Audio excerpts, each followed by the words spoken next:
تیری ہی طرف دوڑتے ہیں اور حاضری دیتے ہیں، ہم تیری رحمت کے امیدوار ہیں اور تیرے عذاب سے ڈرتے ہیں، بے شک تیرا عذاب کافروں کو ہی پہنچنے والا ہے۔ اور اس کے علاوہ بھی آپ پڑھ سکتی ہیں، وہ ابھی آگے آئے گی، وہ ہے اللہم اہدنی فیمن ہدیت وعافنی فیمن عافیت، ہے نا، وہ والی بھی پڑھ سکتے ہیں، ٹھیک ہے، قنوت میں یعنی وطر میں ہمارے۔ تو یہ تو ہمارا ڈیلی روٹین ہے مسلمانوں کا کہ وطر میں ہم جو ہے دعائے قنوت پڑھتے ہیں، ٹھیک ہے نا۔ اچھا، تو تیسری رکعت میں پڑھتے ہیں۔ اچھا، اس کے بعد اب جہاں تک قنوت نازلہ جو کہ آج کے ہمارا ٹاپک ہے، جہاں تک قنوت نازلہ کا تعلق ہے، نزلہ کہتے ہیں نازل ہوئی، ہے نا، نزلہ کہتے ہیں نازل ہوئی۔ تو کیا نازل ہوئی؟ مصیبت نازل ہوتی ہے، مصیبت نازل ہوئی۔ تو جب مسلمانوں پر مصیبت نازل ہو، مصیبت کے احوال ہوں، اس وقت رسول اللہ صلی اللہ علیہ وسلم سے ثابت ہے کہ آپ رکوع کے بعد سر اٹھاتے، کون سی نمازوں میں رکوع کے بعد سر اٹھا کر قنوت نازلہ پڑھتے اور دعا کرتے تھے۔ تو ہم اس کا طریقہ بھی جانتے ہیں، تو یہ آپ صلی اللہ علیہ وسلم رکوع کے بعد پڑھتے تھے۔ ہاں، تو ہم رکوع سے پہلے قنوت پڑھ لیتے نا، جیسے کہ ابھی میں نے آپ کو کہا کہ تیسری رکعت میں ہم سورۃ الفاتحہ پڑھنے کے بعد جو ہے اللہ اکبر کہتے ہیں اور قنوت پڑھتے ہیں، اللہم انا نستعینک و نستغفرک، ٹھیک ہے نا، اور پھر رکوع کرتے ہیں۔ تو آپ صلی اللہ علیہ وسلم پہلے رکوع کرتے اور پھر رکوع سے سر اٹھانے کے بعد قنوت نازلہ پڑھتے، جب بھی یعنی کہ ظلم ہوتا، جیسے ایک دفعہ 70 صحابہ کو قتل کر دیا گیا تھا، شہید ہو گئے تھے وہ، تو آپ نے قنوت نازلہ پڑھی تھی، لیکن آپ رکوع سے سر اٹھانے کے بعد پڑھتے تھے، ٹھیک ہے۔ اور ہم رکوع سے پہلے قنوت پڑھتے ہیں، تو دونوں طرح ثابت ہے، ہم پڑھتے ہیں وہ بھی صحیح ہے اور یہ بھی صحیح ہے۔ اچھا، اب یہ میں نے تو آپ کو بریف کر دیا۔ اب قنوت کا مطلب کیا ہے؟ تو قنوت ایک دعا ہے، اور ایک ایسی دعا ہے کہ اللہ کے سامنے کھڑے ہونا، عاجزی سے جو ہے عاجزی سے کھڑے ہونا، اللہ کے سامنے کھڑی ہونا، عاجزی اور فرما برداری کے ساتھ اللہ کے سامنے کھڑے ہونا، اور ڈیووشن کے ساتھ کھڑے ہونا، اور کیونکہ کھڑے ہو کر ہی کچھ مانگا جا سکتا ہے نا، تو کھڑے ہو کے ہم وطر میں مانگ رہے ہوتے، ٹھیک ہے۔ اور قنوت نازلہ بھی ایک نماز میں مانگی جاتی ہے، تو وہ بھی اس کا بھی طریقہ بتاتی ہوں۔ تو ہمارے وطر کی نماز میں بھی قنوت ہے، اور قنوت نازلہ مصیبت نازل ہونے پر مانگی جاتی ہے۔ اور جو ہے اس وقت جو ہمارے آپ کو پتہ ہے کہ مسلمان بہن بھائیوں بچوں بوڑھوں کا کیا حالات ہیں، ہم دیکھتے ہیں فلسطین میں، تو اب اس کے لیے قنوت نازلہ ہمیں پڑھنی چاہیے۔ تو اب اس کا طریقہ دیکھتے ہیں۔ ہم جو قنوت میں جو ہم پڑھتے ہیں اللہم انا نستعینک کا، تو ہم قنوت نازلہ کا طریقہ دیکھتے ہیں کہ قنوت نازلہ کا کیا طریقہ ہے۔ اور بھی دعا ہے جو آپ صلی اللہ علیہ وسلم نے حسن رضی اللہ عنہ کو سکھائی تھی، ابھی وہ آئے گی۔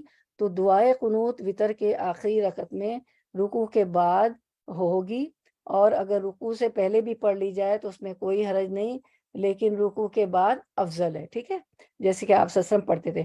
اور رہی قنوت، تو لوگ اس میں دو فریق اور ایک وسط طبقہ ہے، ان میں سے کچھ تو کہتے ہیں کہ قنوت صرف رکوع سے قبل ہے، اور کچھ یہ کہتے ہیں کہ رکوع کے بعد ہے۔ اور اہل حدیث کے فقہا مثلا امام احمد حنبل وغیرہ دونوں کو جائز قرار دیتے ہیں کہ رکوع سے قبل ہو یا رکوع کے بعد ہو، دونوں درست ہے، کیونکہ سنت میں یہ دونوں وارد ہیں اور ثابت ہے۔ اگرچہ انہوں نے رکوع کے بعد قنوت کو اختیار کیا ہے، کیونکہ یہ اکثر اور اقیس ہے۔ اور اب ہم دیکھتے ہیں کہ اور اس میں وہ ہاتھ اٹھائے، جب قنوت پڑھے نا تو ہاتھ اٹھانا چاہیے۔ عمر رضی اللہ عنہ سے بھی یہ ثابت ہے، اور بہیقی رحمۃ اللہ علیہ نے بھی روایت کی ہے اور اس کو صحیح کہا ہے کہ کیا کرنا چاہیے، اس کو جو ہے ہاتھ اٹھانا چاہیے جب ہم قنوت پڑھتے ہیں نا، دعائے قنوت اللہم انا نستعینک کا۔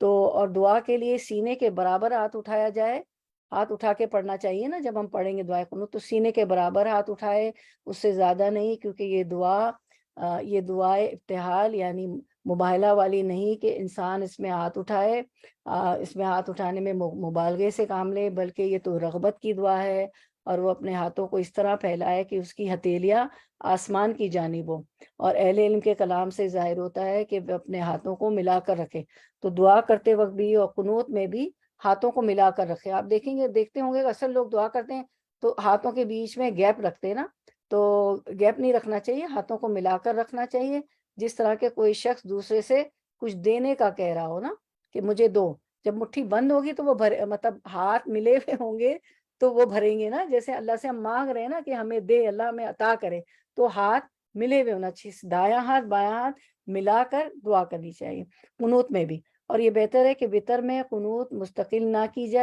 جائے بلکہ بعض اوقات کرے، کیونکہ یہ رسول کریم صلی اللہ علیہ وسلم سے ثابت نہیں، بلکہ آپ صلی اللہ علیہ وسلم نے حسن بن علی رضی اللہ عنہما کو قنوت وتر میں دعا کرنے کے لیے سکھائی تھی، حسن بن رضی اللہ تعالیٰ عنہ کو قنوت میں سکھائی تھی، تو وہ ہم دیکھتے ہیں کہ وہ کیا دعا سکھائی تھی۔ اور جو ہے حسن بن رضی علی کون تھے؟ علی رضی اللہ عنہ کے بیٹے تھے، ٹھیک ہے، تو اور آپ صلی اللہ علیہ وسلم کے نواسے تھے، تو ان کو یہ سکھائی تھی اللہم ہدنی فی من ہدیت وعافنی فی من عافیت وتولنی فی من تولیت وبارک لی فی ما آتیت وقنی شر ما قضیت انک تقضی ولا یقضی علیک وانہ لا یذل من والیت ولا یعز من عادیت تبارکت ربنا وتعالیت ولا ملجا منک الا الیک، ٹھیک ہے۔ ویسے جو ہم اس میں پڑھیں گے نا ہمارے وتر میں، تو ہم پڑھیں گے ربنا وتعالیت تک، ٹھیک ہے، ولا ملجا منک الا الیک نہیں پڑھیں گے، ٹھیک ہے۔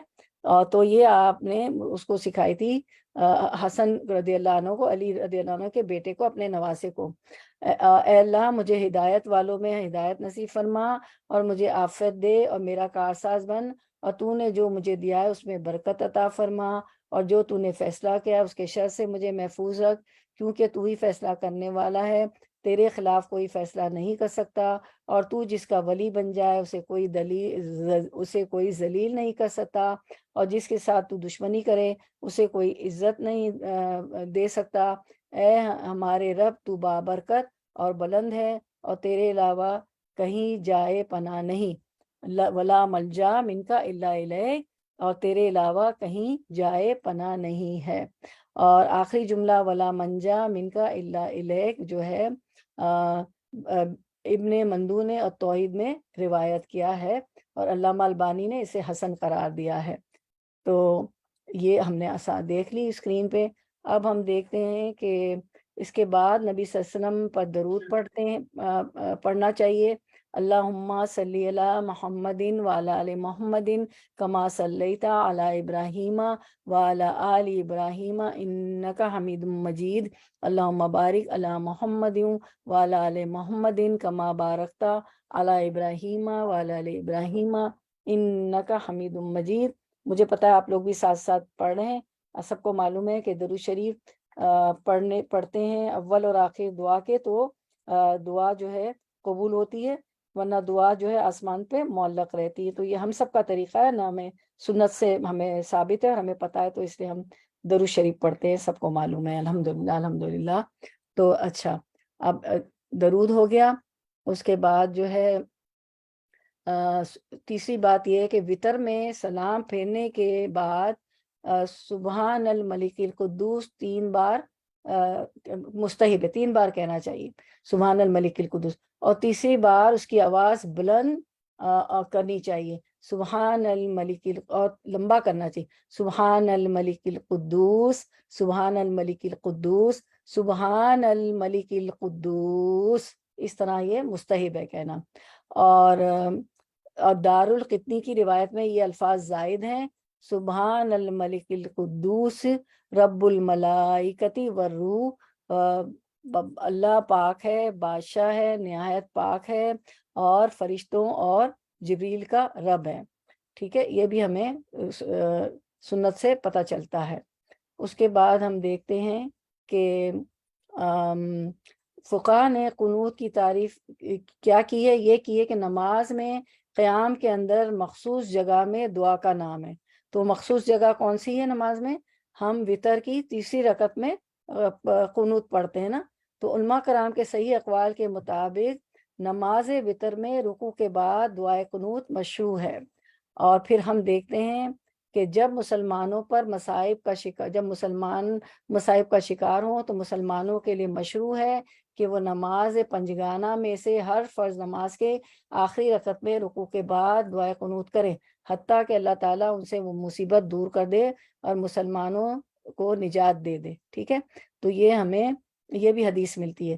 تو اب جو ہے پانچوں نماز میں ہم پڑھ سکتے ہیں. جب بھی اب جیسے ظلم ہو رہا ہے ہمارے بھائی بہنوں پہ تو اس ملک میں، تو ہم پانچوں نماز میں پڑھ سکتے ہیں.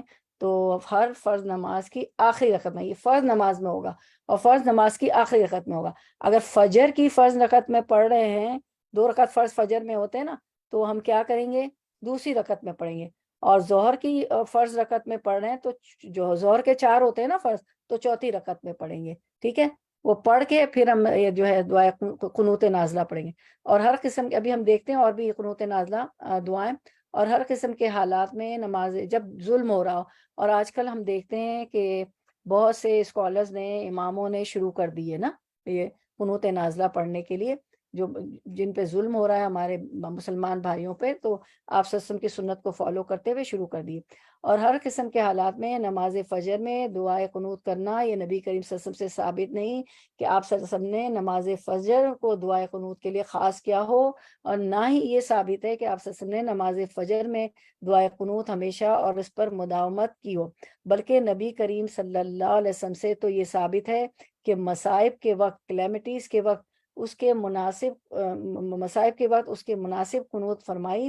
لہٰذا رسول کریم صلی اللہ علیہ وسلم نے صبح کی نماز میں بھی قنوت کروائی، اور دوسری نمازوں میں بھی، جس میں وہ رعال اور ذکوان قبیلے جنہوں نے نبی صلی اللہ علیہ وسلم کے بھیجے ہوئے قراء کرام صحابہ کو قتل کر دیا تھا، جنہیں دین کی تعلیم کے لیے مبلغ بنا کر، استاد بنا کر آپ صلی اللہ علیہ وسلم نے بھیجا تھا، 70 صحابہ کو ان کو قتل کر دیا تھا، شہید کر دیا تھا.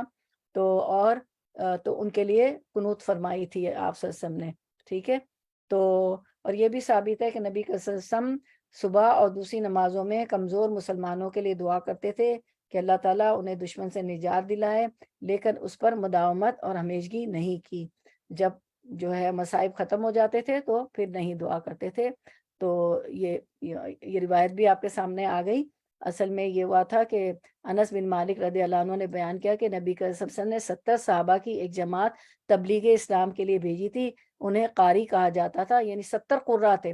اتنے مطلب ویلیوبل لوگ تھے کہ کتنے لوگوں کو وہ قرآن سکھاتے تھے. 70، آپ سوچے کتنی بڑی تعداد تھی. راستے میں کتنا ان سے دین پھیلتا، کتنے لوگ فیضیاب ہوتے، قرآن کا علم، قرآن پڑھتے. راستے میں بنو سلیم کے 2 قبیلے رعال اور ذکوان نے ایک کنویں کے قریب ان کے ساتھ مزاحمت کی. یہ کنواں بیر معونہ کے نام سے مشہور تھا. صحابہ نے ان سے کہا کہ اللہ کی قسم، ہم تمہارے خلاف یہاں لڑنے نہیں آئے، بلکہ ہمیں تو رسول اللہ صلی اللہ علیہ وسلم کی طرف سے ایک ضرورت پر معمور کیا گیا ہے. لیکن کفار کے ان قبیلوں نے تمام صحابوں کو شہید کر دیا. استغفر اللہ. اس واقعے کے بعد نبی کریم صلی اللہ علیہ وسلم صبح کی نماز میں ان کے لیے 1 مہینے تک بددعا کرتے رہے. اسی دن سے دعائے قنوت کی ابتدا ہوئی، ورنہ اس سے پہلے ہم دعائے قنوت نہیں پڑھا کرتے تھے. اور عبدالعزیز بن صہیب نے بیان کیا کہ ایک صاحب عاصم احوال نے انس رضی اللہ عنہ سے دعائے قنوت کے بارے میں پوچھا کہ یہ دعا رکوع کے بعد پڑھی جائے گی یا قرات قرآن سے فارغ ہونے کے بعد، یعنی رکوع سے پہلے. انس رضی اللہ عنہ نے فرمایا نہیں، بلکہ قرات سے فارغ ہونے کے بعد رکوع سے پہلے پڑھی جائے. ٹھیک ہے، ہاں اوکے. اس کے بعد ہم دیکھتے ہیں یخادع. تو اب انہوں نے دھوکہ دیا تھا نا آپ صلی اللہ علیہ وسلم نے، تو انہوں کو کام سے بھیجا تھا، اور یہ بنو رال اور ذکوان کے قبیلے نے دھوکہ دیا، تو آپ صلی اللہ علیہ وسلم ان کے لیے قنوت پڑھتے تھے. جیسے کہ ہے یخادعون اللہ والذین آمنوا، آیت بھی ہے نا سورۃ البقرہ میں کہ یہ تو ہمیشہ اللہ کو اور ایمان والوں کو دھوکہ دیتے تھے. اور نبی کریم صلی اللہ علیہ وسلم کے بعد خلفائے راشدین بھی اسی طریقے پر عمل کرتے رہے. امام کے لیے بہتر یہی ہے کہ وہ مصائب کے وقت دعائے قنوت کرے. دعائے قنوت کرنے میں نبی کریم صلی اللہ علیہ وسلم کی اقتداء اور پیروی کرنے پر ہی اکتفا کرے. ابو مالک اشجعی بیان کرتے ہیں کہ میں نے اپنے باپ سے کہا، اے ابا جان، آپ نے رسول کریم صلی اللہ علیہ وسلم کے پیچھے نمازیں ادا کی، اور ابو بکر اور عمر فاروق، عثمان غنی اور علی رضی اللہ عنہما تمام کے پیچھے بھی نمازیں ادا کی، تو کیا وہ نماز فجر میں دعائے قنوت کیا کرتے تھے؟ تو انہوں نے اپنے بیٹے کو جواب دیا، ابو مالک انہوں نے اپنے بیٹے کو جواب دیا کہ کہا میرے بیٹے یہ نئی ایجاد ہے، یعنی صرف فجر میں نہیں، پانچوں نمازوں میں پڑھ سکتے ہیں، کسی بھی نماز میں پڑھ سکتے ہیں قنوت، جب مصائب آ جائیں مسلمانوں پہ ظلم ہو رہا۔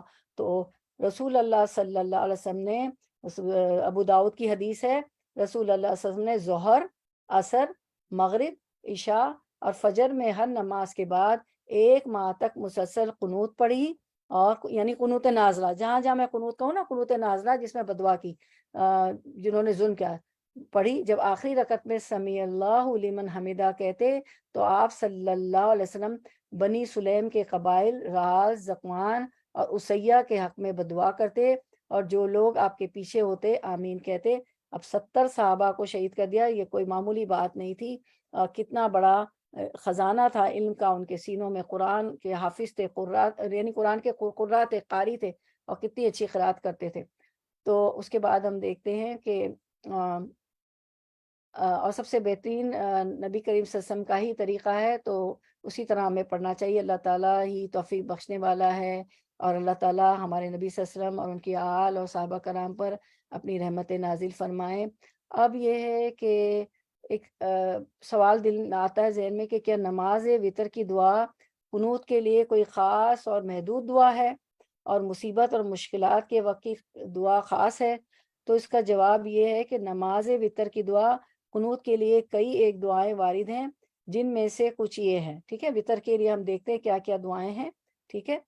تو وتر کی دعائیں، تو وہ دعا جو رسول اللہ صلی اللہ علیہ وسلم نے حسن بن علی رضی اللہ تعالیٰ عنہما کو سکھائی تھی، وہ یہ ہے، اللہم اہدنی فی من ہدیت، وعافنی فی من عافیت، وتولنی فی من تولیت، وبارک لی فی ما آتیت، وقینی شر ما قضیت، انک تقضی ولا یقضی علیک، وَإِنَّهُ لَا يَذِلُّ مَن وَالَيْتَ وَلَا يَعِزُّ مَنْ عَادَيْتَ تَبَارَكْتَ رَبَّنَا وَتَعَالَيْتَ وَلَا مَلْجَأَ مِنْكَ إِلَّا إِلَيْكَ، ٹھیک ہے؟ یہ دعائے قنوت یہ وتر کی ہے، ٹھیک ہے؟ یعنی ابھی ہم یہ دیکھ رہے ہیں کہ سوال یہ ہے کہ کیا نماز وتر کی دعا قنوت کے لیے کوئی خاص اور محدود دعا ہے، اور مصیبت اور مشکل کے وقت کی دعا خاص ہے؟ تو اس کا جواب یہ ہے کہ نماز وتر کی دعا جو ہم قنوت وتر میں پڑھتے ہیں قنوت، تو وہ کئی ایک دعائیں وارد ہیں، اور یہ ان میں سے ایک دعا جو رسول اللہ صلی اللہ علیہ وسلم نے حسن رضی اللہ عنہ کو، حسن بن علی رضی اللہ تعالیٰ عنہ کو سکھائی تھی، علی رضی اللہ عنہ کے بیٹے حسن کو اور اپنے نواسے کو، اے اللہ مجھے ہدایت دے ان لوگوں میں داخل کر کے جن کی تو نے ہدایت دی ہے، اور مجھے عافیت دے ان لوگوں میں داخل کر کے جن کو تو نے عافیت دی ہے، اور میری کارسازی فرما ان لوگوں میں داخل کر کے جن کی تو نے کارسازی کی ہے، اور مجھے میرے لیے اس چیز میں برکت دے جو تو نے عطا کی ہے، اور مجھے اس چیز کی برائی سے بچا جو تو نے مقرر کی ہے۔ تو فیصلہ کرتا ہے اور تیرے خلاف فیصلہ نہیں کیا جا سکتا، جسے تو دوست رکھے وہ ذلیل نہیں ہو سکتا، اور جس سے تو دشمنی رکھے وہ عزت نہیں پا سکتا۔ اے ہمارے رب تو بابرکت اور بلند و بالا، اور تیرے علاوہ کہیں جائے پناہ نہیں، ٹھیک ہے؟ ایک تو یہ ہو گئی، تو آپ اس کو بھی پڑھ سکتی ہیں، ٹھیک ہے؟ وتر میں اپنے، ٹھیک ہے؟ تو ہم دیکھتے ہیں کہ یہاں پہ اللہ تعالیٰ فرماتے ہیں تھا کہ اللہ ہمیں ہدایت نصیب فرما اور عافیت دے، ہمارا کارساز بن جا، جو کچھ تو نے ہمیں دیا اس میں برکت عطا فرما، اور جو تو نے فیصلہ کیا اس کے شر سے ہمیں محفوظ رکھ، کیونکہ تو ہی فیصلہ کرنے والا، تو تیرے خلاف کوئی فیصلہ نہیں کر سکتا۔ تو اس کے بعد ایک اور دعا ہے کہ علی بن ابی طالب رضی اللہ عنہ بیان کرتے ہیں کہ رسول اللہ صلی اللہ علیہ وسلم وتر کے آخر میں یہ دعا پڑھتے تھے، تو ہم دیکھتے ہیں وہ کون سی دعا ہے۔ اتنی ساری ہمارے پاس آج وتر کی دعائیں آ گئی نا، قنوت نازلہ کرتے کرتے ہمیں اتنی آ گئی۔ اچھا، اب ہمیں تو بہت ضرورت ہے ان دعاؤں کی، ان سب چیزوں کی، کیونکہ ہمیں حب دنیا ہو گئی ہے، ہم موت کو بھول گئے ہیں۔ اس کے لیے ایک حدیث ہے کہ اللہ تعالیٰ نے صحابہ کرام سے فرمایا کہ جو ہے تم لوگ جو ہے ایسے اٹھو گے جیسے سمندر پہ خش و خاش اگتا ہے، تو آپ صحابہ کرام نے فرمایا ویلیو نہیں رہے گی ہماری نا، تو صحابہ کرام نے فرمایا کہ کیا ہم اس وقت کم تعداد میں ہوں گے؟ تو اللہ کے رسول صلی اللہ علیہ وسلم نے فرمایا کہ نہیں، تمہیں دنیا کی محبت اور موت سے کراہت ہو گئی ہوگی۔ تو حضرت ثوبان سے روایت ہے رضی اللہ عنہ کہ رسول اللہ صلی اللہ علیہ وسلم نے ارشاد فرمایا قریب ایسا زمانہ آئے گا کہ دشمن قومیں تمہارے خلاف جنگ کرنے اور تم کو مٹا دینے کے لیے ایک دوسرے کو اس طرح دعوت دیں گے جس طرح کھانے والی جماعت کے آدمی کھانے کی لگن تش کی طرف ایک دوسرے کو بلاتے ہیں، اور ایک روایت میں آتا ہے جس طرح بھوکا دسترخوان پہ ٹوٹ پڑتا ہے، اور یہ ہو رہا ہے۔ اب آپ دیکھیں، پہلے ہم نے کشمیر کے بارے میں سنا تھا، پھر سیریا میں ہوا، شام میں ہوا، اب یہاں پہ ہو رہا ہے، جن کے لیے آج ہم جمع ہوئے دعا کرنے کے لیے، فلسطین۔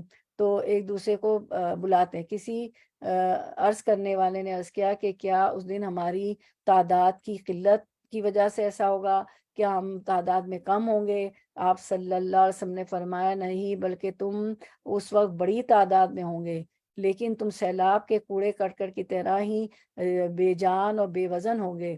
جس طرح سمندر پہ خش و خاص اگتا ہے، اس کی کوئی ویلیو نہیں ہوتی نا، جہاں سمندر بہا جائے وہ چلا جاتا ہے۔ اللہ تعالیٰ تمہارے دشمنوں کے دل سے تمہاری ہیبت نکال دے گا، اور اس کے برعکس تمہارے دلوں میں وہن ڈال دے گا۔ تو ان کی ہیبت نکل گئی، جب چاہتے ہیں ہمیں ظلم کا نوالا بنا دیتے ہیں، ہر وقت ہم دیکھ رہے ہوتے ہیں۔ اور اس وقت تو کیا ظلم ہو رہا ہے کہ آپ کے پاس ویڈیو کلپس بھی آ رہی ہے، نیوز بھی آ رہی ہے، اب سب دیکھ رہے ہیں۔ تو وہن ڈال دے گا۔ کسی عرض کرنے والے نے عرض کیا، رسول اللہ، یا رسول اللہ، وہن کا کیا مطلب ہے؟ آپ صلی اللہ علیہ وسلم نے ارشاد فرمایا کہ دنیا کی محبت ہوگی اور موت کو بھول جاؤ گے، موت سے کراہت محسوس کرو۔ موت کا تو نام بھی لوگ لینا سننا نہیں چاہتے، گھر میں کہیں بھی بات کرو، ہر وقت آپ تو موت کی باتیں کرتی رہتی ہے۔ اور آپ صلی اللہ علیہ وسلم نے فرمایا کہ لذتوں کو ختم کرنے والی موت کو ہمیشہ یاد رکھو۔ موت یاد ہوگی جبھی تو ظلم نہیں ہوں گے، انصاف ہوں گے، اللہ سے ڈر کے اچھے کام ہوں گے۔ تو اب ہم دیکھتے ہیں ایک وطر کی اور ایک دعا دیکھتے ہیں۔ اللہم، علی بن ابی طالب رضی اللہ عنہ بیان کرتے کہ رسول کریم صلی اللہ علیہ وسلم وطر کے آخر میں یہ دعا پڑھتے تھے، اللہم انی اعوذ برضاک من سخطک وبمعافاتک من عقوبتک واعوذ بک منک لا احصی ثناء علیک انت کما اثنیت علی نفسک۔ اے اللہ، میں تیرے غصے کی نسبت تیری رضا کی، تیری عافیت کی نسبت تیری عافیت چاہتا ہوں، میں تجھ سے تیرے ہی پناہ چاہتا ہوں، مجھ میں تیری تعریف کرنے کی طاقت نہیں ہے، تو ایسا ہی ہے جیسے تو نے خود اپنی تعریف کی۔ یہ بھی ہم نے اپنے رات کو جو وطر پڑھتے ہیں تو تیسری رکعت میں یہ دعائے قنوت یہ بھی پڑھ سکتے ہیں، ٹھیک ہے۔ اچھا، یہ دعا پڑھنے کے بعد نبی کریم صلی اللہ علیہ وسلم پر درود پڑھے، جیسا کہ بعض صحابہ کرام رضی اللہ تعالیٰ نے قنوت وطر کے آخر میں ثابت ہے کہ انہوں نے اس کے بعد درود پڑھا، ٹھیک ہے۔ چلیں اب ہم دیکھتے ہیں، درود تو ہم پڑھ چکے پہلے، ٹائم بھی ہمارے پاس کم ہو رہا ہے، ہماری ٹیکنیکل خرابی بھی ہو گئی تھی، تو اب ہم دیکھتے ہیں قنوت نازلہ، ٹھیک ہے، کہ قنوت نازلہ کیا، مصائب اور مشکلات کے وقت کی دعا یہ ہے قنوت نازلہ۔ مشکلات اور مصائب کے وقت مصائب اور مشکلات کے وقت حالات کے مناسب دعا کرے، جیسا کہ نبی کریم صلی اللہ علیہ وسلم سے وارد ہے کہ انہوں نے عرب کے ان قبائل پر لعنت کی جنہوں نے نبی کریم صلی اللہ علیہ وسلم کے ساتھ بدعہدی اور غداری کرتے ہوئے انہیں شہید کر دیا تھا، اور مکے میں رہنے والے کمزور اور ضعیف اور ناتواں مسلمانوں کے لیے دعا فرمائے کہ اللہ تعالیٰ انہیں نجات دے۔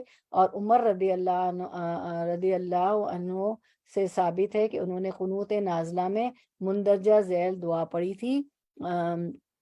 کیا پڑھی تھی؟ ہم پڑھتے ہیں اللہم انا نستعینک، یہ قنوت نازلہ ہے، ٹھیک ہے، جب مصیبت آ جائے، ظلم ہو رہے ہوں، تب یہ دعا پڑھیں گے، اللہم ان، اور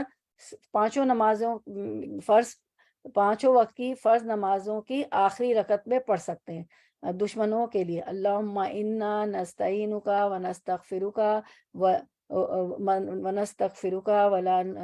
ولا نکفرک ونؤمن بک ونخلع من یفجرک، اللہم ایاک نعبد ولک نصلی ونسجد والیک نسعی ونعبد نرجو رحمتک ونخشی عذابک ان عذابک بالکفار ملحق، اللہم عذب الکفرۃ اہل الکتاب الذین یصدون عن سبیلک۔ اے اللہ، ہم تجھ سے ہی مدد مانگتے ہیں اور تجھ پر ایمان لاتے ہیں اور تجھ پر بھروسہ اور توکل کرتے ہیں، اور تیری ثناء خیر بیان کرتے ہیں اور تیرے ساتھ کفر نہیں کرتے۔ اے اللہ ہم تیری عبادت کرتے ہیں اور تیرے لیے ہی نماز ادا کرتے ہیں اور تیرے سامنے ہی سجدہ کرتے ہیں اور تیری طرف ہی رجوع کرتے ہیں۔ ہم تیری رحمت کی امید رکھتے ہیں اور تیرے عذاب سے ڈرتے ہیں، یقیناً تیرا عذاب کفار کو پہنچنے والا ہے۔ اے اللہ اہل کتاب کے کافروں کو جو تیری راہ سے روکتے ہیں انہیں عذاب سے دوچار کر دے۔ ٹھیک ہے، یہ سنن بہقی کی روایت ہے، اور علامہ البانی رحمۃ اللہ کہتے ہیں کہ یہ روایت عمر رضی اللہ عنہ سے نماز فجر میں ثابت ہے، اور ظاہر یہی ہوتا ہے یہ قنوت نازلہ ہے، جیسا کہ ان کی دعا میں کفار کے لیے بددعا کی گئی ہے۔ اور اچھا، اب ہم ایک سوال اٹھتا ہے کہ کیا ان مذکورہ دعاؤں کے علاوہ کوئی اور دعا کرنا بھی ممکن ہے؟ اس کا جواب یہ ہے کہ ایسا کرنا جائز ہے۔ امام النووی رحم اللہ تعالی اپنے المجموعہ میں کہتے ہیں، ان کی کتاب کا نام ہے المجموعہ۔ تو آپ کو کسی کو پتا ہے کہ المجموعہ کا پورا نام کیا ہے؟ کسی کو معلوم ہے؟ المجموعہ کا پورا نام المجموعہ کبیر بھی ہے اور دوسری ان کی المجموعہ صغیر بھی ہے۔ تو اس میں انہوں نے کہا ہے کہ صحیح اور مشہور یہ ہے کہ جس کو جمہور علماء نے قطعی طور پر بیان کیا ہے کہ یہی متعین نہیں، یعنی انہی الفاظ کے ساتھ ہی دعائیں قنوت متعین نہیں بلکہ ہر دعا کے ساتھ ہو سکتی ہے۔ اب یہ کہنے کا مقصد یہ ہے کہ یہ جو ہماری دعائیں قنوت ہے نا، اللہم انا نستعینک، ابھی جو میں نے ہمارے اس پر ہے، اسکرین پہ ہے، ابھی جو میں نے پڑھی، تو بالکفار ملق، یہ تو ہم پڑھ ہی رہے ہوتے ہیں نا یہاں تک، تو اس کے آگے جو ہے ہم کوئی بھی دعا ملا سکتے ہیں ان کو، ان کے خلاف جو ظلم کر رہے ہوتے ہیں نا، جیسے یہاں پہ عمر رضی اللہ عنہ نے کہ اے اللہ ان کافروں کو جو تیری راہ سے روکتے ہیں انہیں عذاب سے دوچار کر، تو یہ فرماتے ہیں کہ یہ ان کی دعا میں کفار کے لیے بددعا کی گئی ہے، تو یہ قنوت نازلہ ہے۔ ٹھیک ہے، قنوت نازلہ کیا ہوتی ہے کہ جو ظلم کرتے ہیں ان کے لیے بددعا کی جاتی ہے۔ ٹھیک ہے، تو کتنا بڑا ظلم ہے نا کہ بے گھر کرنا، لوگوں کو قتل کرنا، جیسے کہ ابھی ہو رہا ہے، ان کو ملک سے نکالا جا رہا ہے، نہ ان کے پاس کپڑے ہیں، نہ ان کے پاس رہنے کو کچھ ہے، نہ، اور پھر ظلم یہ کہ سیاہ رسد جو مدد کی چیزیں وہ بھی پہنچائی نہیں جا رہی۔ تو اچھا، پھر اب دیکھتے ہیں کہ یہ تو ہو گیا کہ اس میں کوئی حرج نہیں، ہم اس کے ساتھ دعا ملا سکتے ہیں۔ اس دعا میں کفار پہ لعنت کی گئی ہے، لعنت کے الفاظ زیادہ کرنے اور نبی صلی اللہ علیہ وسلم پر درود کے الفاظ زیادہ کرنے اور مسلمانوں کے لیے دعا کرنے میں کوئی حرج نہیں ہے۔ اب ایک اور چیز سوال اٹھتا ہے کہ کیا دعائے قنوت رکوع سے قبل ہوگی یا بعد میں ہوگی؟ تو اس کا جواب یہ ہے کہ اکثر احادیث اور اکثر اہل علم کے ہاں یہ ہے کہ دعائے قنوت رکوع کے بعد ہے، اور اگر رکوع سے پہلے بھی کر لی جائے تو کوئی حرج نہیں۔ اسے یہ اختیار ہے کہ قرات مکمل کرنے کے بعد رکوع کرے اور پھر رکوع سے اٹھنے کے بعد ربنا ولک الحمد کہنے کے بعد دعائے قنوت کر لے، یا پھر اسے یہ اختیار ہے کہ وہ قرات مکمل کرنے کے بعد دعائے قنوت کرے اور پھر رکوع کر لے۔ یہ سب سنت میں وارد ہے۔ ہم کیا کرتے ہیں، اپنی قرات پوری کرتے ہیں، قل هو اللہ پڑھتے ہیں تیسری رکعت میں، پھر ہم جو ہے دعائے قنوت پڑھ لیتے ہیں نا۔ ٹھیک ہے، تو یہ بھی درست ہے۔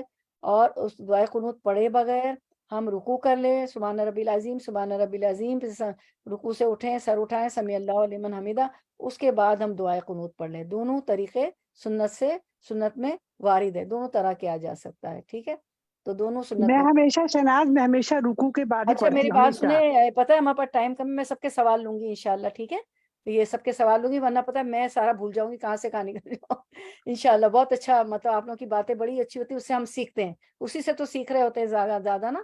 تو انشاءاللہ آخر میں ہم رکھیں گے ٹائم، پہلے یہ فنش ہو جائے انشاءاللہ۔ جزاک اللہ خیر، پارٹیسپیٹ آپ لوگ کرتے ہیں، مجھے بہت اچھا لگتا ہے، ٹائم ہوتا ہے تو میں لے لیتے ہیں، ہم اس کو فنش کرتے ہیں۔ اب یہ ہے کہ اچھا، اب ایک تنبیہ ہے کہ سائل کا یہ کہنا کہ وہ نماز افضل ہے جس میں دعائے قنوت لمبی ہوتی ہے، تو افضل صلاۃ طول القنوت، جابر رضی اللہ عنہ سے مروی ہے کہ اللہ کے رسول صلی اللہ علیہ وسلم نے فرمایا سب سے افضل ترین نماز وہ ہے جس میں قنوت لمبا ہو، اور ہم دیکھتے ہیں کہ حرمین شریفین میں رمضان میں قنوت پڑھا کے اتنی لمبی دعا کرتے ہیں، ماشاءاللہ ماشاءاللہ، بہت لمبی دعائیں ہوتی ہے۔ تو یہ بات آ گئی کہ سب سے افضل ترین نماز وہ ہے جس میں قنوت لمبی ہو، یہ صحیح مسلم کی روایت ہے۔ لیکن امام نووی رحم اللہ کہتے ہیں کہ میرے علم کے مطابق، علماء کرام کے اتفاق کے مطابق، یہاں قنوت سے مراد قیام کا لمبا ہونا ہے، لہٰذا اس حدیث سے رکوع کے بعد دعائے قنوت مراد نہیں بلکہ اس سے قیام کا لمبا ہونا مراد ہے. اور آپ صلی اللہ علیہ وسلم کا قیام بہت لمبا لمبا ہوتا تھا. آپ صلی اللہ علیہ وسلم جو ہے سورۃ البقرہ، سورۃ آل عمران، ابھی ہم نے جو پڑھی تھی جو اس کی صلاۃ الخسوف اور خسوف سب نے گھر میں پڑھی تھی ماشاءاللہ ہم لوگوں نے. اور ہمیں تو مسجد میں بھی پڑھنے کا موقع مل گیا تھا، وہاں پہ میرا لیکچر تھا تو الحمدللہ. تو سورۃ البقرہ اور وہ تو ہم نہیں پڑھ سکے، لیکن ماشاءاللہ ہم نے پڑھی تھی جتنی لمبی لمبی صورتیں ہمیں یاد تھی نا. تو اس کا مطلب یہ ہے کہ قیام جو ہے وہ طویل ہو. اچھا، اب ہمارے پاس جو ہے ہمارا آخری سیشن، کچھ لاسٹ ہماری کچھ احادیث رہتی ہیں، وہ پڑھ کے میں سب کی بات سنوں گی، سوالات لوں گی. اب وہ ہمارے پاس نا انگلش اور اردو میں مکس ہے. تو آپ کو پتہ ہے آپ لوگ تو ورڈ ٹو ورڈ ٹرانسلیشن کے عادی ہیں، انگلش کو اردو کر لیتے ہیں، اردو کو انگلش کر لیتے ہیں، تو آپ لوگوں کے لیے کوئی مشکل نہیں ہے. تو ہم انشاءاللہ پڑھتے ہیں. The Prophet ﷺ offered supplication dua at the times of calamity on a number of occasions, and his supplication was appropriate to the calamity for which he was suffering. کہ آپ صلی اللہ علیہ وسلم نے جب مصائب آئے، ظلم ہوئے، تو بہت سے موقعوں پر آپ نے دعائے قنوت جو ہے قنوت نازلہ پڑھی تھی. لیکن مصائب جیسے مصائب ہوتے تھے اس کے مطابق دعائے قنوت آپ نے پڑھی تھی. اور جو ہے انہوں نے جو ہے مکہ کے جو کمزور لوگ ہیں ان کے لیے بھی دعائے قنوت پڑھی تھی کہ اللہ ان کی حفاظت کرے. کیوں مکہ کے لوگوں کے لیے؟ آپ تو مائگریٹ کر کے مدینہ آ گئے تھے. مکہ کے لوگوں کے لیے اس لیے پڑھی تھی کہ جو مستضعفین تھے، جو ضعیف لوگ تھے، کمزور اور بوڑھے تھے، بچے تھے، کچھ اور کمزور لوگ تھے، سواری نہیں تھی، غریب تھے، وہ رہ گئے تھے، تو ظلم کا وہ شکار تھے. تو اور باقی سب تو مدینے ہجرت کر گئے تھے. تو مکہ کے لوگوں کے لیے بھی دعا کرتے تھے.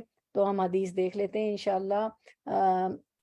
ابو سلمہ سے روایت ہے کہ حضرت ابو ہریرہ رضی اللہ عنہ نے حدیث بیان کی کہ نبی صلی اللہ علیہ وسلم نے 1 مہینے تک رکوع کے بعد قنوت عاجزی سے دعا کی. جب آپ سمع اللہ لمن حمیدہ کہہ لیتے تو اپنی قنوت میں یہ الفاظ کہتے: اے اللہ ولید بن ولید کو نجات دے، کیونکہ اے اللہ عیاش بن ابی ربی کو نجات دے، اے اللہ کمزور سمجھے جانے والے دوسرے مومنوں کو نجات عطا کر، اے اللہ ان پر اپنے رونے کو سخت تر کر. کس پہ؟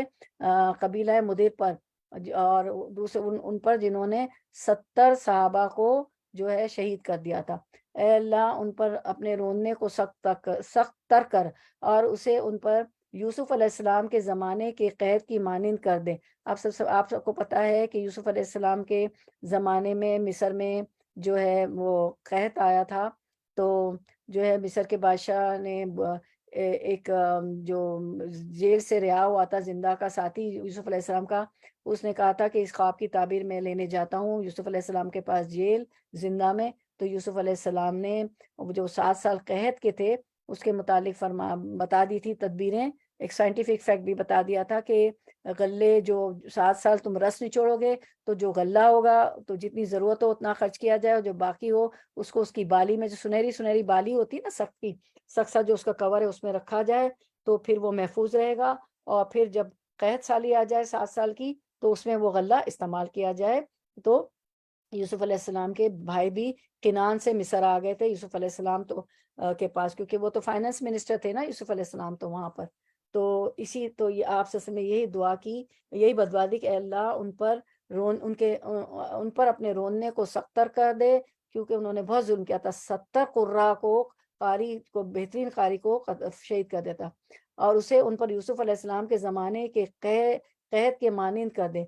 مسجدوں نمازوں کی جگہ کے احکام. اب آگے حدیث کا ایک اور ٹکڑا ہے، اب چلے ہم پڑھ لیتے ہیں. ابو ہریرہ رضی اللہ عنہ نے کہا کہ پھر میں نے رسول اللہ صلی اللہ علیہ وسلم کو دیکھا کہ آپ نے یہ دعا چھوڑ دی. میں نے ساتھیوں سے کہا میں دیکھتا ہوں کہ رسول اللہ صلی اللہ علیہ وسلم نے یہ دعا چھوڑ دی. کہا جواب میں مجھ سے کہا گیا تم نہیں انہیں دیکھتے نہیں جن کے لیے دعا ہوئی تھی وہ سب آ چکے تھے. یعنی کہ ولید بن ولید واپس آ چکے تھے مکہ سے، عیاش بن ربی آ چکے تھے، اور سارے کمزور لوگ آ گئے تھے. تو پھر آپ نے یہ دعا مانگنا چھوڑ دی. تو جیسا موقع آپ سے موقع محل کے مطابق جیسے مصائب اور جیسے ظلم ہوتے تھے اس کے مطابق دعا کرتے تھے. ٹھیک ہے. اس کے بعد ایک اور حدیث ہم دیکھ لیتے ہیں کہ آپ صلی اللہ علیہ وسلم نے کیا کیا کہ when Prophet صلی اللہ علیہ وسلم prayed against some of the Arab tribes who had betrayed 70 of the Sahaba and killed them, he prayed that they, because it was جو ہم 2 حدیثیں دیکھ لیتے ہیں اسکرین پہ کہ رسول اللہ صلی اللہ علیہ وسلم نے ظہر، عصر، مغرب، عشاء اور فجر میں ہر نماز کے بعد 1 ماہ تک مسلسل قنوت پڑھی۔ جب آخری رکعت میں سمیع اللہ لمن حمیدہ کہتے تو آپ نبی صلی اللہ علیہ وسلم کے آپ صلی اللہ علیہ وسلم بنی سلیم کے قبائل تو آپ صلی اللہ علیہ وسلم بنی سلیم کے قبائل رال، زکوان اور اسیہ کے حق میں بدعا کرتے، اور جو لوگ آپ کے پیچھے ہوتے آمین کہتے۔ تو آمین بھی کہنا چاہیے، ٹھیک ہے۔ اور پھر ایک اور روایت میں دیکھتے ہیں کہ حنظلہ بن ابی سفیان سے روایت ہے کہ انہوں نے بیان کیا کہ میں نے سالم بن عبداللہ سے سنا، وہ بیان کرتے تھے کہ رسول اللہ صلی اللہ علیہ وسلم صفوان بن امیہ، سہیل بن عمرو اور حارث بن شام کے لیے بدعا کرتے تھے۔ اس پر یہ آیت لیس لک من الامر شیء سے فإنہم ظالمون تک نازل ہوئی، ٹھیک ہے۔ اور وہ حدیث بھی ہم دیکھ لیتے ہیں جس میں 70 صحابہ کو جو ہے شہید کر دیا تھا۔ انس بن مالک رضی اللہ عنہ نے بیان کیا کہ نبی کریم صلی اللہ علیہ وسلم نے 70 صحابہ کی ایک جماعت تبلیغ اسلام کے لیے بھیجی تھی، انہیں قاری کہا جاتا تھا۔ راستے میں بنو سلیم کے 2 قبیلے رعال اور زکوان نے ایک کنویں کے قریب ان کے ساتھ مزاحمت کی، یہ کنواں بیر معونہ کے نام سے مشہور تھا۔ صحابہ نے ان سے کہا اللہ کی قسم ہم تمہارے خلاف یہاں لڑنے نہیں آئے، بلکہ ہمیں تو رسول اللہ صلی اللہ علیہ وسلم کی طرف سے ایک ضرورت پر مامور کیا گیا ہے، لیکن کفار کے ان قبیلوں نے تمام صحابہ کو شہید کر دیا۔ اس واقعے کے بعد نبی کریم صلی اللہ علیہ وسلم صبح کی نماز میں ان کے لیے 1 مہینے تک بددعا کرتے رہے۔ اسی دن سے دعائے قنوت کی ابتدا ہوئی، ورنہ اس سے پہلے ہم دعائے قنوت نہیں پڑھا کرتے تھے۔ اور عبدالعزیز بن صہیب نے بیان کیا کہ ایک صاحب عاصم احوال نے انس رضی اللہ عنہ سے دعائے قنوت کے بارے میں پوچھا کہ یہ دعا رکوع کے بعد پڑھی جائے گی یا قرات قرآن سے فارغ ہونے کے بعد؟ رکوع سے پہلے انس رضی اللہ عنہ نے فرمایا کہ نہیں، بلکہ قرات قرآن سے فارغ ہونے کے بعد رکوع سے پہلے پڑھی جائے گی، ٹھیک ہے۔ پھر ہمیں ایک اور روایت ملتی ہے، وہ انگلش میں اردو کر دوں گی۔ According to a report narrated by al Bukhari from Ibn عمر رضی اللہ عنہ he said he heard the messenger صلی اللہ علیہ وسلم، ابن عمر سے روایت ہے کہ انہوں نے آپ صلی اللہ علیہ وسلم سے سنا کہ when he lifted his head from bowing in the second rakah of فجر، جب آپ صلی اللہ علیہ وسلم رکوع سے سر اٹھاتے فجر کی دوسری رکعت میں تو کہتے او اللہ کا so and so so and so so and so after he said سمیع اللہ لمن حمیدہ، سمیع اللہ لمن حمیدہ کہنے کے بعد آپ سب کا نام لے کر کہتے کہ اللہ ان کو بددعا دیتے، ان کے لیے قنوت نازلہ پڑھتے، ٹھیک ہے، نام لے لے کے، جیسے ابھی اپنے پڑھی زکوان اور سارے اس کے لیے، ٹھیک ہے۔ اچھا، تو اب یہ آمین بھی کہنا، ہم نے ایک حدیث میں پڑھا کہ جب یہ دعا کی جائے قنوت نازلہ تو آمین بھی کہنا چاہیے، ٹھیک ہے۔ اچھا، اس کے بعد ہم دیکھتے ہیں کہ جی ہاں، یہ دیکھتے ہیں شیخ الاسلام ابن تیمیہ فرماتے ہیں کہ میں ترجمہ کر دوں گی، it is prescribed to say qunut at times of calamity, praying for the believers and praying against the believers in Fajr and other prayers، کہ شیخ الاسلام ابن تیمیہ کہتے ہیں کہ جو قنوت جو ہوتا ہے، قنوت جو ہے وہ مصائب کے وقت پڑھنا چاہیے، جب مشکلات آ جائے تو ایمان والوں کے حق میں پڑھنی چاہیے، جیسے کہ آپ سے نے دعا کی تھی نا کہ اللہ فلاں فلاں صحابی کی حفاظت فرما، اور جو ایمان والے نہیں ہیں، جو ظلم ڈھاتے ہیں، ان کے لیے ان کے خلاف پڑھنی چاہیے، جیسے کہ آپ سے نے قنوت نازلہ پڑھی۔ تو 10 عمر سیر قنوت رضی اللہ عنہ when fighting the Christians in his dua in which he said oh Allah curse the disbelievers of the people of the book، اور پھر عمر رضی اللہ عنہ نے جب ان کا جنگ ہو رہی تھی نصارہ سے تو انہوں نے یہ دعا پڑھی تھی دعا کہ جو ہم نے پڑھی تھی نا عمر رضی اللہ عنہ کی، اے اللہ جو ہے مطلب قنوت نازلہ انہوں نے پڑھی تھی کہ اللہ once fought a people and said qunut and prayed against them، the person who is saying qunut should say at the time of each calamity a supplication that is appropriate to that calamity if he names the believers for whom he is praying and the disbelievers against whom he is praying۔ تو نام بھی لے سکتے ہیں، اور جو ہے جیسے مصائب ہوں، جیسے حالات ہو، ویسی دعا کرنی چاہیے جیسے آپ صلی اللہ علیہ وسلم نے کی، اور ان کا نام بھی لینا چاہیے جیسے عمر رضی اللہ عنہ نے کی۔ اس کے بعد مجموعہ فتاوی ہے جس میں فتاوی ہے، ایک فتویٰ ہے اللجنہ الدائمہ کا کہ it is proven that Prophet صلی اللہ علیہ وسلم used to say قنوت at times of calamity، کہ یہ ثابت ہے کہ آپ صلی اللہ علیہ وسلم جو ہے مصائب کے وقت قنوت پڑھتے تھے، praying against the aggressors among the disbelievers، ان کے خلاف دعا کرتے قنوت نازلہ پڑھتے تھے بدعا، and praying for the weak and oppressed، اور ان کے خلاف پڑھتے تھے، اور جو کمزور ہیں اور جو مظلوم ہیں جن پہ ظلم کیا جاتا تھا ان کے حق میں پڑھتے تھے، جو مسلمان کمزور تھے اور جن پہ مظالم ڈھائے جاتے تھے، کہ اللہ تعالیٰ جو ہے to be safe from the plots and captivity of the کافر، کہ اللہ ان کو کافر کے جو ہے مقائد سے، کافر کی جو پلاٹس وہ لوگ بناتے ہیں، گندے پلاٹس قتل کرنے کے مسلمانوں کو جو تدبیریں اور سوچتے ہیں، تو ان کے قبضے سے بچا لے۔ تو ایسی جو ہے دعا کرتے تھے اللہ تعالیٰ مسلمان، آپ صلی اللہ علیہ وسلم مسلمانوں کے لیے، کمزوروں کے لیے، مظلوموں کے لیے، کہ اللہ ان کے مقائد سے بچا لے، ان کے غلبے سے بچا لے مسلمانوں کو۔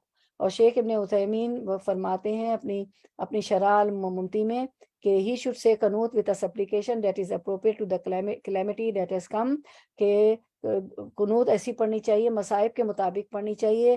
hence the Prophet صلی اللہ علیہ وسلم used to say qanut with words that were appropriate to the calamity، کیونکہ آپ صلی اللہ علیہ وسلم جو ہے جیسے مصائب، جیسے حالات ہوتے تھے، جیسی تکلیف ہوتی تھی، اسی کے مطابق جو ہے دعا، ویسے ہی دعا کرتے تھے، ویسے ہی قنوت پڑھتے تھے۔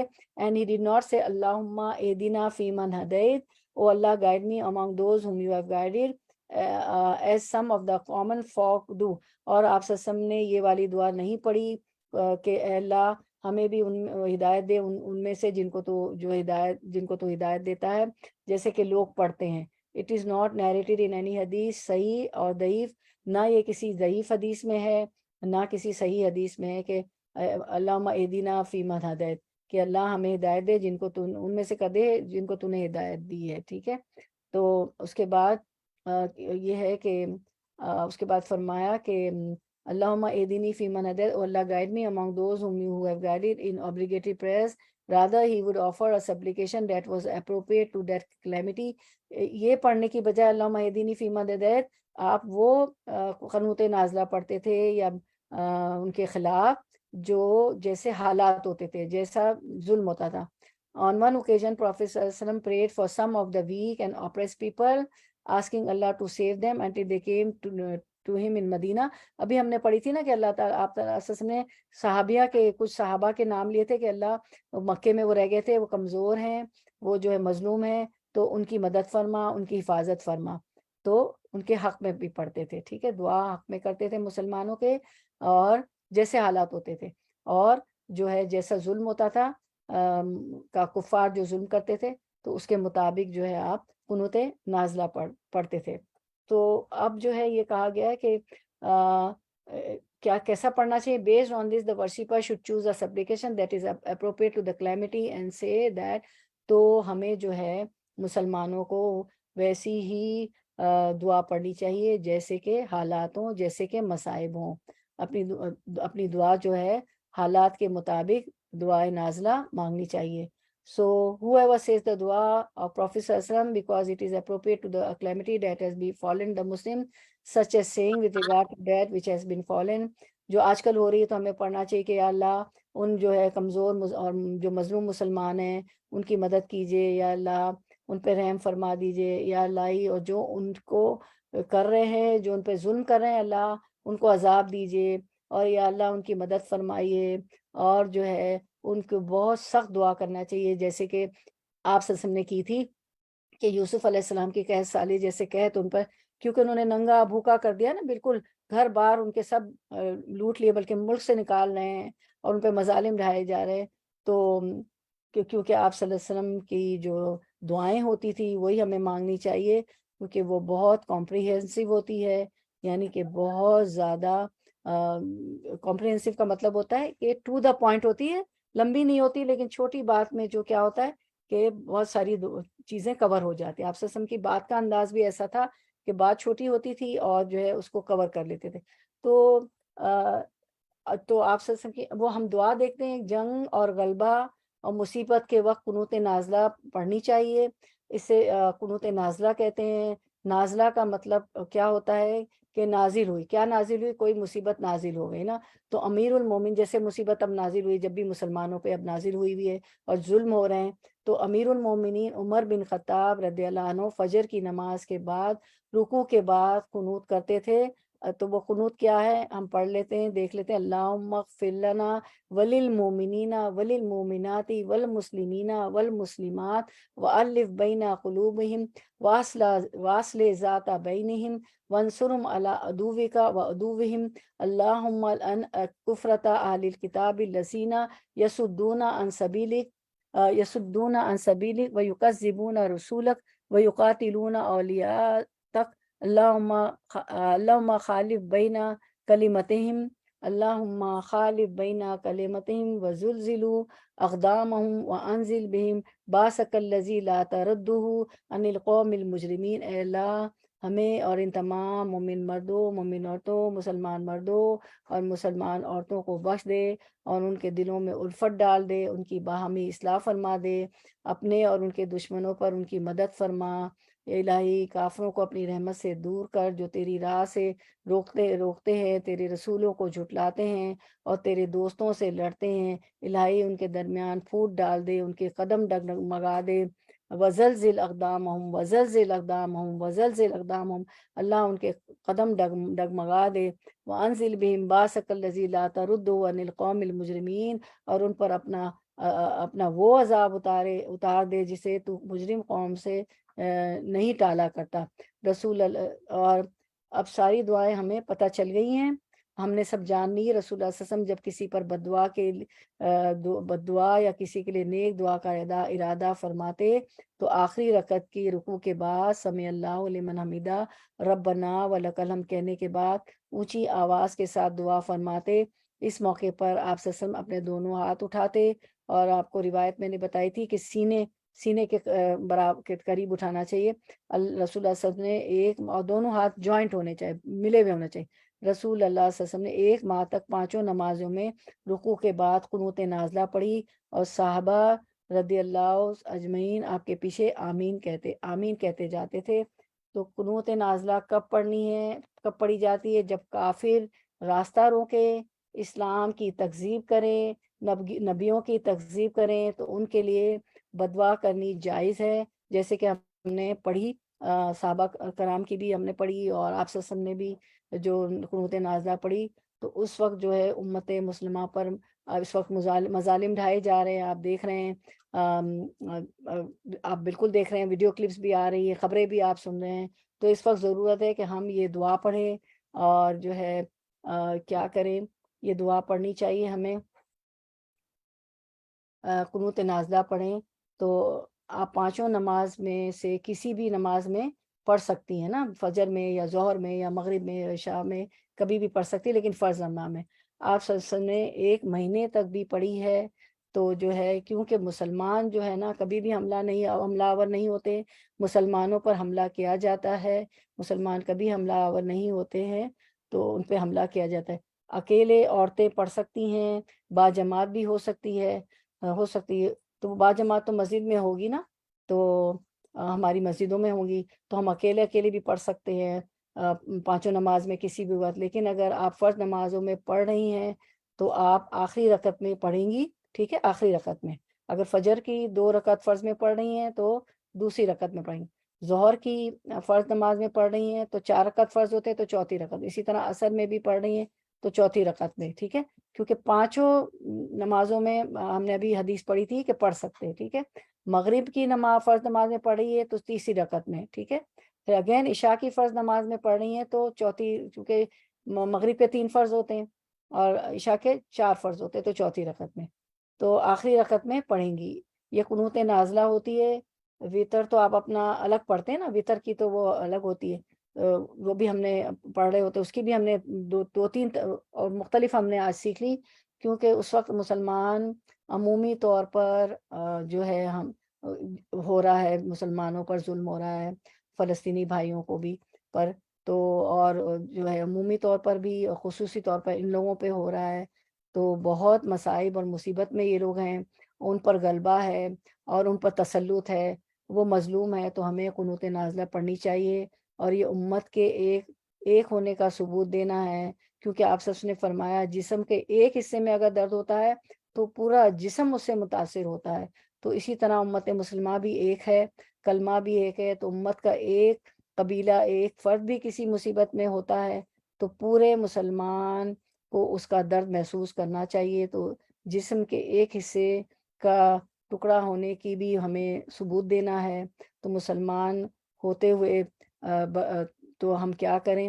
مسلمان ہوتے ہوئے ہم برداشت تو کر ہی رہے ہیں، ہم سے برداشت نہیں ہو رہا ہے. تو کیا کریں کہ اللہ تعالیٰ سے دعا کریں. اللہ تعالیٰ دعاؤں کو سننے والے ہیں. اگر کچھ نہیں کر سکتے تو کم از کم ان کے لیے ہم دعا کریں. یہ مسلمان پر لازم ہے کہ ہم ان کے لیے دعا کریں، اور ایسا کرنا چاہیے. تو یہ دعا ہم نے مانگ لی، اور ہم نے ساری نئی دعائیں بھی سیکھی.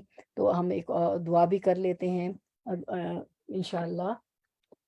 اللہم، چلے دعا کرتے ہیں. ہم ساری دعائیں ہم نے سیکھ لی، وہ دعائیں ہم نے نہیں مانگیں گے کیونکہ وہ دعائیں تو ہم نے کر لی نا. تو اب ہم جو ہے دعا کرتے ہیں انشاءاللہ.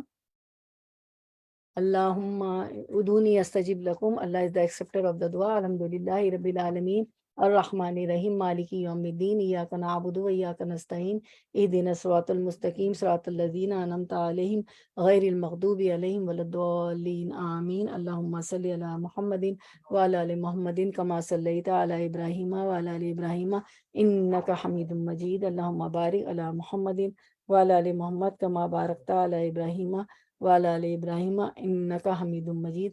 اللہم انا نستعینک ونستغفرک ونؤمن بک ونتوکل علیک ونثنی علیک الخیر ونشکرک ولا نکفرک ونخلع ونترک من یفجرک. اللہم ایاک نعبد ولک نصلی ونسجد الیک نسعی ونعبد ونرجو رحمتک ونخشى عذابک ان عذابک بالکفار ملحق. یا حیو یا قیوم یا ذا الجلال والاکرام یا غیاث المستغیثین یا غیاث المستغیثین. اے غمزدوں کو راحت پہنچانے والے، یا امان الخائفین، اے ڈرنے والوں کی حفاظت کرنے والے، و یا ارحم الراحمین، یا اکرم الاکرمین، اے اکرم الاکرمین. آئین اخواننا، اے اللہ ہمارے مظلوم بھائیوں کی مدد کیجیے. یا الہی پہلے جو ہے کشمیر میں تھا، پھر یا الہی ترکی میں ہوا، یا الہی پھر سیریا میں ہوا، الہی اب فلسطین میں ہے، ان سب کی مدد فرمائیے. نسألک برحمتک و عفوک و کرمک و جودک و احسانک. اے اللہ ہم آپ کی رحمت کے واسطے سے آپ کی معافی کے آپ معاف کرواتے، آپ کے کرم کے واسطے کے سے، آپ کے جود و آپ کے احسان کے واسطے سے ہم دعا مانگتے ہیں. انت تقبل شہداہم، یا الہی ان کے شہیدوں کو قبول فرما لیجئے. وان تشفی مرداہم، ان کے مریضوں کو شفا دے دیجئے. اللہم اتم جائم وقسی آرہم. یا الہی وہ ننگے ہو گئے، بھوکے ہو گئے، یا الہی ان سے ملک چھین لیا گیا ہے. یا الہی ان سے کھانا کپڑے سب چھین لیا گیا، کچھ بھی نہیں ہے. الہی ان کو کھانا مہیا کیجئے، ان کو کپڑے مہیا کیجئے. اللہم مدہم بمدادک، اللہ ان کے مد میں، ان کے ناپ تول میں زیادتی کر دیجئے. اللہم وزلہم بعفوک و عنایتک، الہی ان پہ اپنی عنایت کر دیجئے. اللہم اربط علی قلوبہم، ان کے دلوں کو جوڑ دیجئے. اللہم انزل علیہم سلاما و امنا و امانت، یا اللہ ان پہ سلامتی، امن و امان نازل کر دیجئے. اے اللہ ان کو سکون عطا فرما دیجئے. اللہم افرغ علیہم صبرا، اے اللہ ان پر صبر انڈیل دیجئے. اللہم انزل علیہم صبرا، اے اللہ ان پر صبر نازل کر دیجئے. اللہم وثبت اقدامہم، الہی انہیں ثابت قدم رکھیے ان ظلم کو سہنے کی. یا الہی انہیں طاقت دے دیجئے، انہیں ثابت قدم رکھ دیجئے. ان کا سب کچھ چھین گیا، باپ سے بیوی، بیوی یا الہی والدین سے اولاد، اولاد سے والدین، بچے، یا الہی والدین سے بچے سب چھین لی گئے. کوئی کہیں ہے، کوئی کہاں ہے، الہی چھتیں چھین لی گئی ہیں ان سے. اللہم انزل علیکم رحمتک و سکینت، اللہ اپنی رحمت و سکینت ان پر نازل کر دیجئے. اللہم ابدلہم من بعد خوفہم امنا، یا الہی ان کے خوف کو امن میں تبدیل کر دیجئے. یا الہ العالمین، الہی یا الہ العالمین. اللہم آفی مبتلاہم، اے اللہ مصیبت جو مبتلا ہے، مصیبت زدہ ہو گئے ہیں، الہی مصیبت میں گرفتار ہیں، ان کی مشکل آسان کر دیجئے. اللہم اشفی مرداہم، اے اللہ ان کے مریضوں کو شفا دیجیے، اللہم ارحم موتاہم، اے اللہ ان کی اموات کو، جن لوگ جو دنیا سے چلے گئے ہیں اس تفرقے میں، اس مصائب میں، ان پہ رحم فرما دیجیے، کوئی بھوک سے چلے گئے، کوئی مار پٹائی سے، کوئی ظلم سے چلے گئے، اللہم تقبل شہداءہم، اے اللہ ان کے شہداؤں کو قبول کر لیجیے اور بہترین اجر عطا فرمائیے، یا الہ العالمین، یا اللہ ان پہ رحم فرما دیجیے، اللہم کن لہم عوناً و نصیراً، اے اللہ ان کے حامی اور مددگار بن جائیے، وہ معیداً و ظہیراً الہ العالمین، ان کے سپورٹر اور پروٹیکٹر بن جائیے، اللہم یا منتقم یا جبار، اے بدلہ لینے والے، اے جبار، اے اللہ ان پہ رحم فرما دیجیے، الہی اس حالات کو ختم کر دیجیے، امن و امان کی صورت عطا کر دیجیے، الہی ان کے گھر لوٹا دیجیے، کھانا کپڑا، الہی انہیں سکون دے دیجیے، اے اللہ یا الہ العالمین، الہی آپ تو عزیز ہے، یا الہی آپ تو زبردست ہے، قہار ہے، یا منزل الکتاب، اے کتاب کے اتارنے والے، واعظم الاحزاب، اے گروہوں کو شکست دینے والے، الہ العالمین ان پہ رحم فرما دیجیے، اور یا الہی ان کے دشمنوں سے یا الہی بدلہ لے لیجیے، یا الہی ان کے خلاف جنہوں نے ان کے خلاف، یا الہی آپ تدبیریں کر دیجیے، الہ العالمین، اے اللہ ان پہ رحم فرما دیجیے، یا قوی یا عزیز، الہی ان کی مشکلات آسان فرما دیجیے، الہ العالمین، یا الہی یا ارحم الراحمین برحمتک یا ارحم الراحمین، یا الہی مشکلوں کو آسان فرما دیجیے، الہ سبحان ربک رب العزت عما یصفون، اللہم صلی علی محمد وعلی آل محمد کما صلیت علی ابراہیم وعلی آل ابراہیم انک حمید مجید، سبحان ربک رب العزت عما یصفون وسلام علی المرسلین والحمد للہ رب العالمین، ربنا تقبل منا انک انت السمیع العلیم وتب علینا انک انت التواب الرحیم، سبحانک اللہم وبحمدک نشہد ان لا الہ الا انت نستغفرک ونتوب الیک، السلام علیکم ورحمۃ اللہ وبرکاتہ، انشاءاللہ بدھ کو حاضر خدمت ہوں گے، آپ کو کوئی سوال کوئی بات رکھنی ہو اس ٹاپک کے بارے میں تو آپ اپنی بات